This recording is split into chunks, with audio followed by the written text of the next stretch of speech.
What is going on, Nuggets Nation NBA fans? My name is Tom Leuthner. Welcome back to Nuggets Today. I know the scenery is different. It's going to continue to be different just because I'm constantly on the road right now, and I just want to get content out for you guys to make sure you guys have something to watch and continue to support, whether you like the videos or not. I do appreciate all the support. So there are some things to cover today that did happen yesterday, but at the time of this recording, I should say, that I think Denver either should have jumped in on or could have potentially maybe tried to make another move.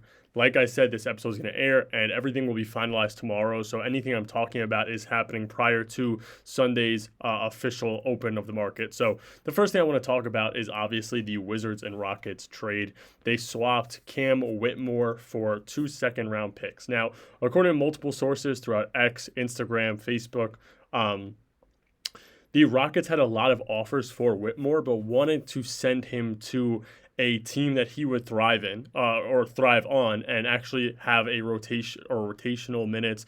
And they sent him to the Wizards. Now, do I think it's a great move for the Wizards? 100%. Now they have like 4 or 5 guys who are under 21 years old. They have a very deep core with a very good amount of vets that they just traded for.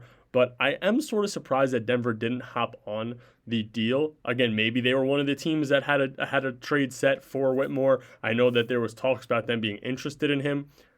I don't know if I don't believe they had the draft capital to do so just because of the restriction on trading picks for back-to-back years. But I would have loved if Denver was able to hop into that trade and maybe try to get Corey Kispert, which still might be an available trade for Denver if they look into doing that now that the cap is cleared for them. But if the cap did work, I would love if Denver swapped out maybe Tyson, obviously Zeke Naji, or maybe Jalen Pickett and Zeke Naji, and threw a trade package around that for Kispert if that were to work. Now, I know salaries could not work. Denver may not have trades to do, but you could throw in pick swaps. So if they're able to do something like that for Kispert, I believe Kispert's making around $13.9 million per year, but he could be a good rotation piece for Denver, and he also adds in depth realistically, which I know Denver has more of now, and they are sort of in need for a big man, and that's what I'm transitioning to in right here. They're replacing Jonas, and now, per Mark Stein, the Nuggets are going through with the trade regardless, whether that's later today or if it happened before this video comes out. The Nuggets want to go through because they do want Jonas to stay in Denver and actually play rotational minutes. I think they have an opportunity to make a strong pitch. Now, Jonas could only play 1 year here in Denver, realistically, and I believe he has a player option next year, which he could easily decline. And I think that there's a possibility Denver does throw the pitch in, get Jonas to stay 1 more year, and he goes overseas next year, and that would solve a lot of Denver's problems. Now, if it doesn't, there are some things that obviously you have to talk about.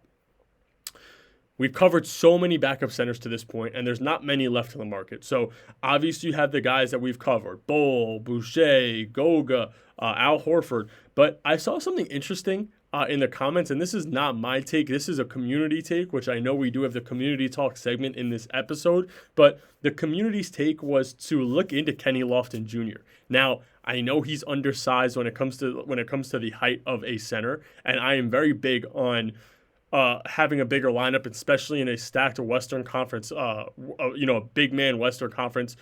But Kenny Lofton's size when it comes to his weight and his strength could be amazing for Denver with Deron Holmes there, boxing out guys like Wemby, obviously younger guys like Malawach. But I don't know if I would love it. I don't think that his fit is necessarily the best thing in the world.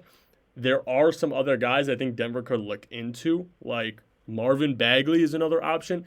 But again, it's more injury risk. And I don't think that Kenny Lofton is fit for a team right now that would legitimately contend. And I know that he is back in the NBA's realm, I guess, because he's playing for the Celtics Summer League team. And maybe the Celtics actually bring him on.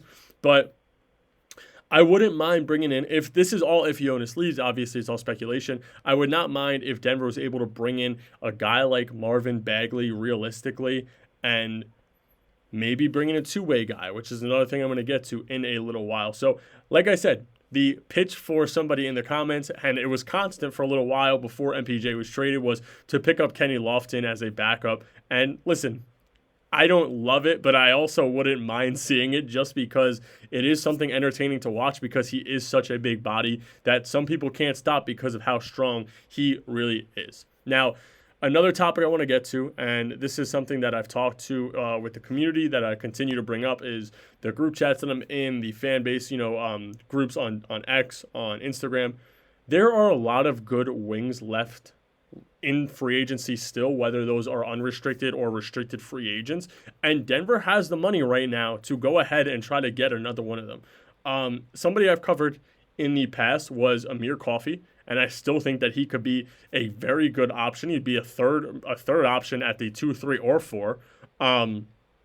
Another name that I covered before the MPJ trade, which would be a fantastic option as a vet minimum, with a backup center hopefully in play, is Alec Burks. Now, he's a spot-up shooter. This is a guy that if Cam Johnson, who has the injury history in the last couple seasons, goes down, you have a guy like Hardaway or Bruce Brown that can step up, and then you have a guy like Alec Burks, who's a vet, who can step up into the role of the second string off the bench. So I think that could be a good pickup. Now, two of the restricted names that are very good options realistically, but aren't as realistic for Denver are Jonathan Kuminga, who I know has been in talks with the Warriors, whether it's a sign-and trade or him going back and actually getting rotational minutes, and Quentin Grimes, who wants 25 per year. Now, Denver can't offer that, but if he is willing to take a little bit of a cut and come to an organization that has a usually guaranteed spot in the playoffs every single year, then we shall see, because I don't think that's the worst possible option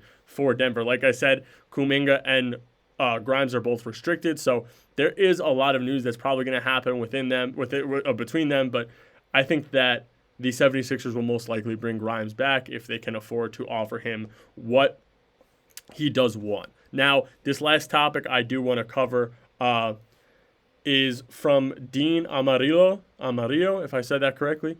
He spoke about bringing in Mitchell Robinson via trade, and that is something I've covered a couple episodes ago, that per Ryan Blackburn, the MLE can be traded. Now, if Denver does get that, they can just send, the Knicks the MLE or the money in that sense and take on Mitch's contract. And I think that would be a very good option. Now, I know he is not the body of Jonas. He's a very thin backup center who is a great rim protector, realistically.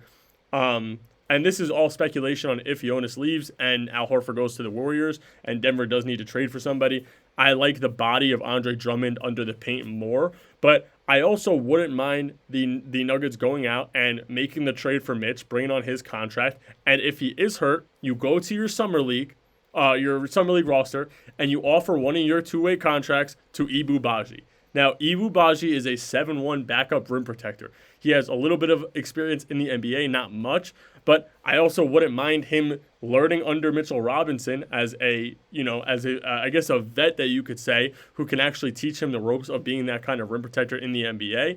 And I think that Mitch does have the experience in the NBA, especially in the playoffs, to help Denver from a backup role. So, like I said, this may be covered after this episode airs, but these are just my beliefs on what is going to happen the day before, I guess, free agency officially opens and the trades actually go through. And these are some things that I would love to see for Denver and that the community would obviously love to see for Denver. So that's all I got for you guys. Hopefully there's some positive news tomorrow. Obviously the day of this episode airing, which is the day after I am recording it. So hopefully there is some positive news later today and Jonas is staying and Denver doesn't have to worry and can still offer another player a contract and bring in some more depth. But that's all I got for you guys today. Have a good one, and I will catch you guys tomorrow.